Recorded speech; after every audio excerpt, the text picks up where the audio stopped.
मेरा नाम सान्वी है। मैं बेंगलुरु की एक आईटी कंपनी में काम करती हूँ।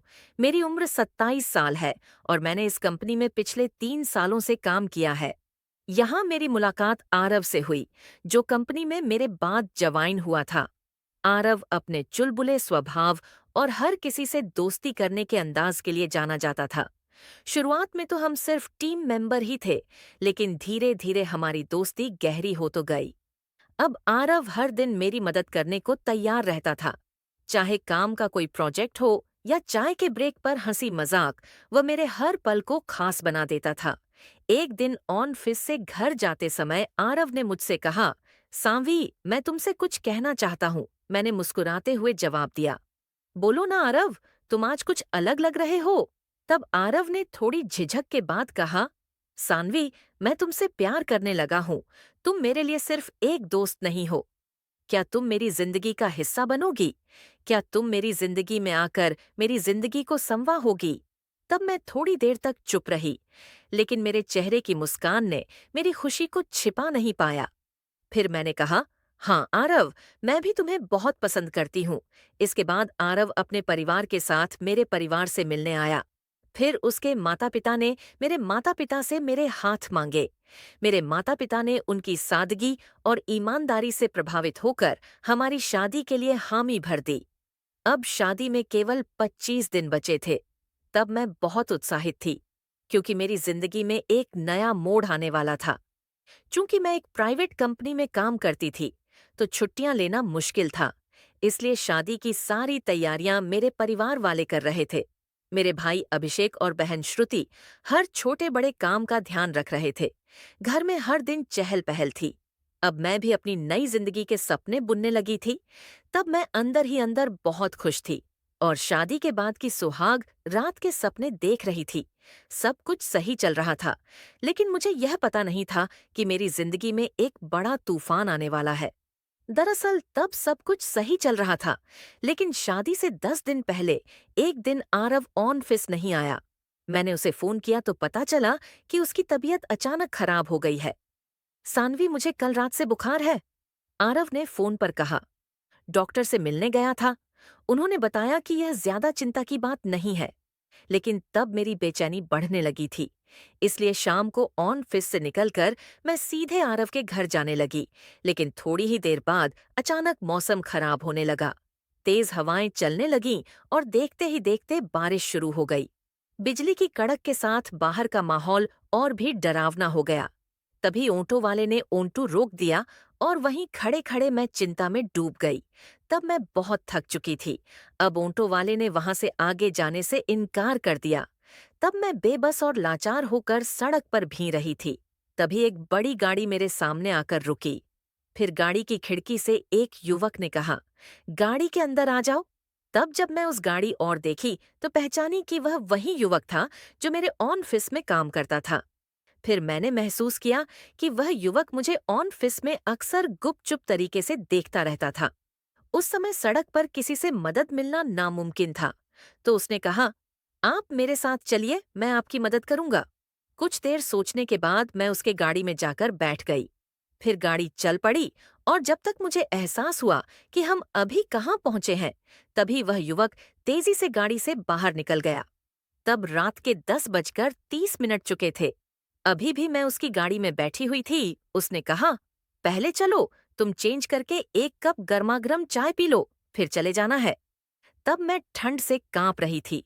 फिर उसने मेरा हाथ पकड़कर गाड़ी से बाहर निकला। गाड़ी से निकलते ही मैंने देखा कि सामने एक बड़ा आघर है। ये देखकर मैं चौंक गई कि मैं कहाँ आ गई। तभी उसने कहा, डरो मत, ये मेरा घर है, चलो चेंज कर लो। फिर हम घर के अंदर गए। अंदर जाते ही उसने अलमीरा के अंदर से एक शर्ट और पैंट निकालकर मुझे दिया और कहा, इसे पहन लो। तब मैंने थोड़ी झिझक के साथ शर्ट तो पहन ली, लेकिन पैंट पहनने में असहज महसूस कर रही थी। तभी उसने कहा, आप पहन लीजिए, मैं बाहर चला जाता हूँ। उसके जाते ही मैं जल्दबाजी में कपड़े बदलने लगी। अभी उसे गए 5 मिनट भी नहीं हुआ था कि वह वापस आ गया। आते ही उससे मुझसे कहा, मुझे माफ करना। मैंने दरवाजा खटखटाया, लेकिन आपने जवाब नहीं दिया, इसलिए चला आया। तब वह थोड़ा विचलित दिख रहा था।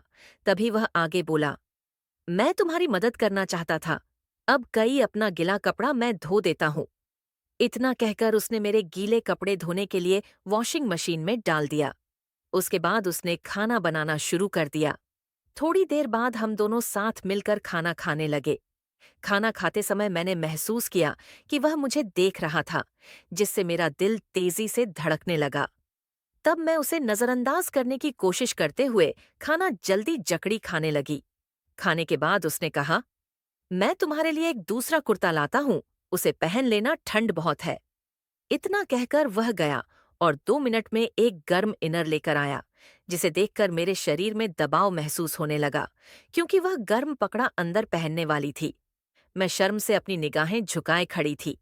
तभी वह सामने की टेबल पर कपड़े रखकर बाहर चला गया। अब मैं सोच में पड़ी थी कि क्या करूं। आखिरकार ठंड तो लग रही थी, इसलिए मैंने उसे पहनने का फैसला किया। फिर मैं उस गर्म कपड़े को लेकर कमरे में चली गई। थोड़ी देर बाद वह आवाज देता हुआ कमरे में आ गया। उस वक्त मैं ऊपर की गर्म कपड़े पहनी नहीं थी। तभी वह मेरे इतना नजदीक आ गया कि मुझे उसकी नजदीकी का एहसास होने लगा। मैं अभी सहमी सहमी खड़ी थी कि तभी वह मेरे और पास आ गया और मुझे अपनी बाहों में भर लिया। फिर उसने मेरे होठों पर हल्का सा चुंबन दिया और मुझे बिस्तर पर लिटा दिया। हम दोनों के बीच बढ़ती नजदीकियों ने मुझे अंदर तक झकझोर दिया। फिर उसने मेरे हाथों को पकड़ लिया और तब मैं उसकी आंखों में एक अनकही मोहब्बत देखी। तब मैं उसकी आंखों में डूबी हुई थी और उस पल में उसकी बाहों में पूरी तरह खो गई। तब मुझे पता नहीं क्या हो गया था। फिर हमने लगभग 1 घंटे तक एक दूसरे के साथ वक्त बिताया, लेकिन तभी अचानक कुछ गिरने जैसा मुझे एहसास हुआ। तब मुझे होश आया कि मैं क्या कर रही हूँ। तब तक देर हो चुकी थी, जिसके चलते मेरी आंखों में आंसू आ गया।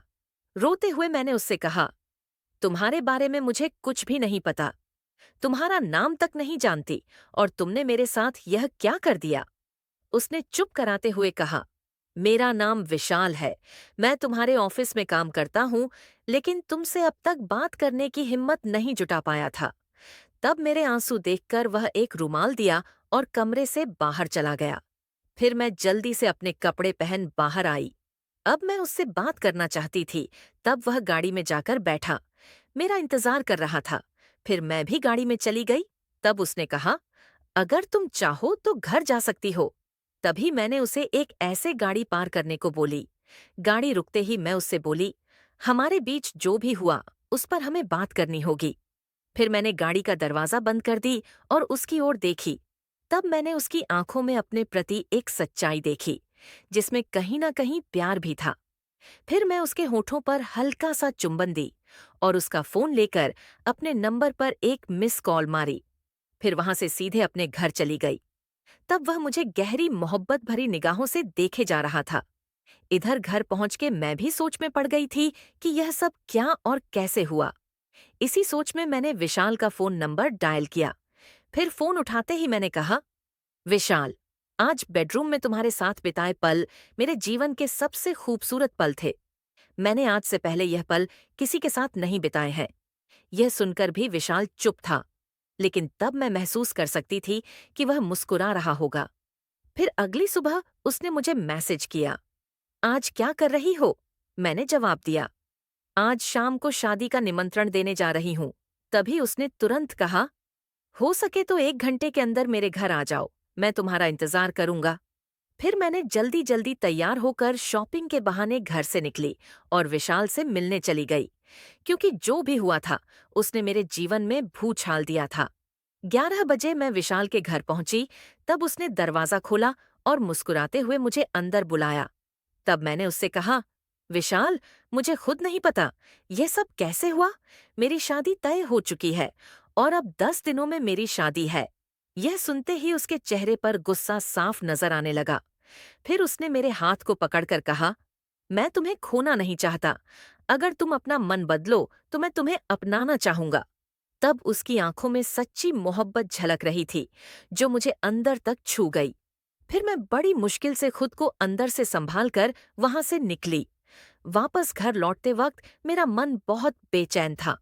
उस दिन रात को 12 बजे विशाल का फोन आया। तब मुझे समझ नहीं आ रहा था कि मेरे दिल में क्या हो रहा है। मैंने थके हुए मन से कहा, मैं बहुत थकी हुई हूँ, कल बात करेंगे, और फोन काट दिया। लेकिन फिर भी मन नहीं माना और मैंने वापस विशाल को फोन कर दिया। फोन करते ही उसने कहा, मुझे अभी शादी की शॉपिंग करनी है, एक बार हाँ बोल दो। फिर उसने पूछा, तुम क्या कर रही हो? मैंने जवाब दिया, अगर तुम्हें समय मिले तो कल सुबह मेरे साथ कॉफी पीने चलो। उसने तुरंत जवाब दिया, नहीं, मैं नहीं आऊंगा। उसके इनकार के बाद मैं कुछ समझ नहीं पाई कि मुझ में इतनी ताकत कहाँ से आई। लेकिन मैं कैसे भी करके उसके घर पहुंच गई। वहां उसने मुझे देखकर मुस्कुराया और अंदर बुलाया। जैसे ही मैं बैठी, वह अचानक मेरे पास आया और मुझे गले लगाकर प्यार करने लगा। उसने कहा, तुम यहाँ क्यों आई हो? क्या तुम्हें भी वही महसूस हो रहा है जो मुझे हो रहा है? अगर हाँ, तो फिर यह दूरी क्यों?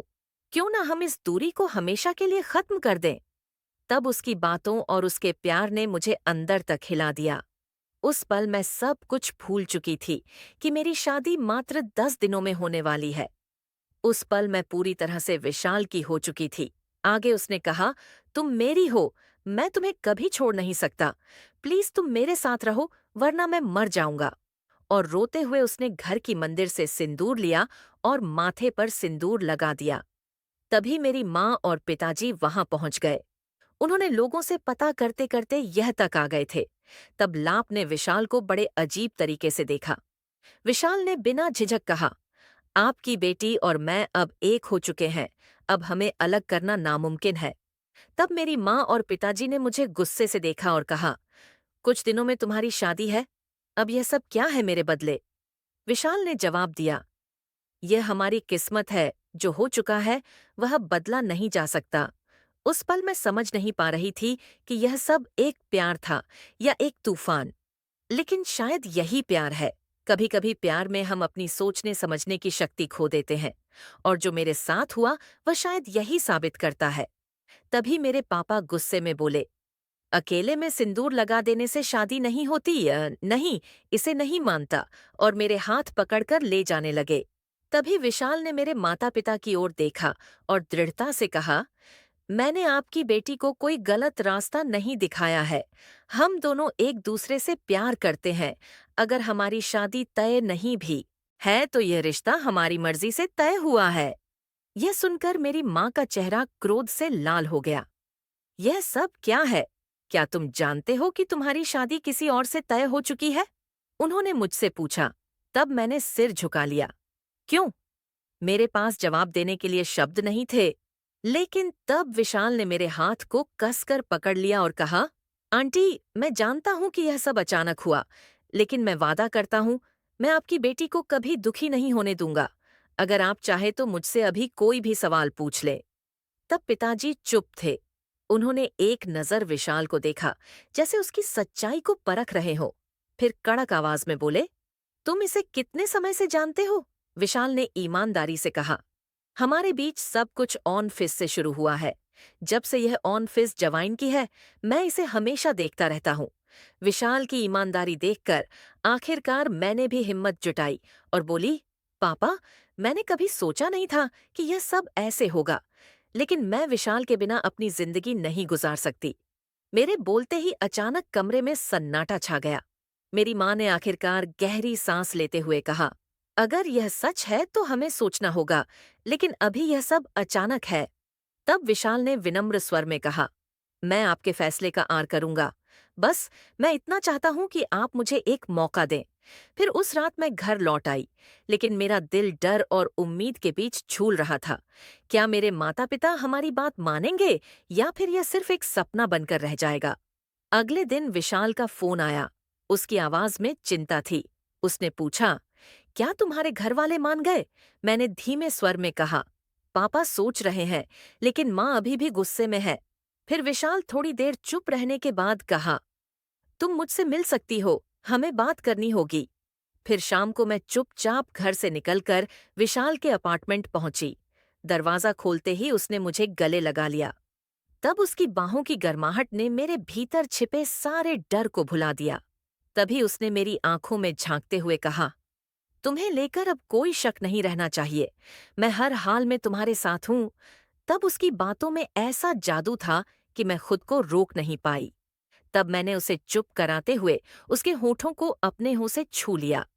यह पहला पल था जब मैंने अपने दिल की हर भावना को खुलकर जाहिर किया। फिर हम दोनों ने एक दूसरे की बाहों में खुद को खो दिया। फिर विशाल ने मुझे धीरे से बेडरूम की ओर ले गया। उसकी आंखों में अब भी प्यार और विश्वास था। अब हर पल ऐसा लग रहा था जैसे हम एक नई दुनिया में कदम रख रहे हो। बेडरूम में जाने ही उसने धीरे से कहा, तुम पर कोई जबरदस्ती नहीं है। मैं तुम्हारे हर फैसले का सम्मान करूंगा। अगर इनकार है तो बोल दो। तब उसकी बातों ने मेरा दिल और भी जीत लिया। फिर उस रात हमने अपने प्यार को पूरी तरह से महसूस किया। वह पल सिर्फ शारीरिक नहीं था, बल्कि आत्माओं का मिलन था। फिर अगली सुबह विशाल ने मुझसे कहा, अब हमें अपने प्यार को सबके सामने स्वीकार करवाना होगा। मैं तुम्हारे पापा से बात करूंगा। फिर जब विशाल ने पापा से बात किया तो उसकी आंखों में सच्चाई और ईमानदारी देखकर पापा ने आखिरकार हामी भर दी। हालांकि मां को मनाने में थोड़ा समय लगा, लेकिन धीरे धीरे वह भी मान। 10 दिनों बाद जब